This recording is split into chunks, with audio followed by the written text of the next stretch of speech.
హైదరాబాద్లోని ఎన్టీఆర్ ట్రస్ట్ భవన్లో తెలంగాణ తెలుగుదేశం పార్టీ నాయకులు అరవింద్ కుమార్ గౌడ్ రాష్ట్ర ప్రభుత్వం టీడీపీ ఆస్తులపై అనుసరిస్తున్న వైఖరిని తప్పుపట్టారు. రాష్ట్ర విభజన జరిగినప్పటికీ తెలుగు ప్రజలు ఒక్కటేనని, తెలంగాణ అభివృద్ధికి టీడీపీ ఎప్పుడూ సహకరించిందని, రాష్ట్ర ఏర్పాటుకు ఈ పార్టీ వ్యతిరేకించలేదని గుర్తు చేశారు. పార్టీ ఆస్తులను పార్టీ కార్యకర్తలు చెమటోడ్చి నిర్మించుకున్నవని, వాటిపై ఎలాంటి అనవసర వివాదాలు సృష్టించవద్దని ప్రభుత్వాన్ని కోరారు. తెలంగాణలో తెలుగుదేశం పార్టీకి ఉన్న చారిత్రక గుర్తింపును చెరిపేయాలన్న ప్రయత్నాలు ఫలించవని హెచ్చరించారు.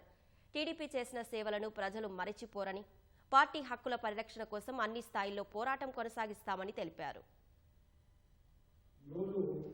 తెలంగాణ ఇంత మొదటి స్థానంలో ఉంది, ఆర్థికంగా బలంగా ఉన్నాం, దేశంలోనే బలంగా ఉన్నామంటే దానికి కారణం నిన్నొచ్చినోడో మొన్నొచ్చినోడో లేకుంటే పుష్కర కాలం నుంచి 10 సంవత్సరాల అధికారంలో ఉన్నటువంటి వాటిలో చేసినటువంటి పరిస్థితి కాదు.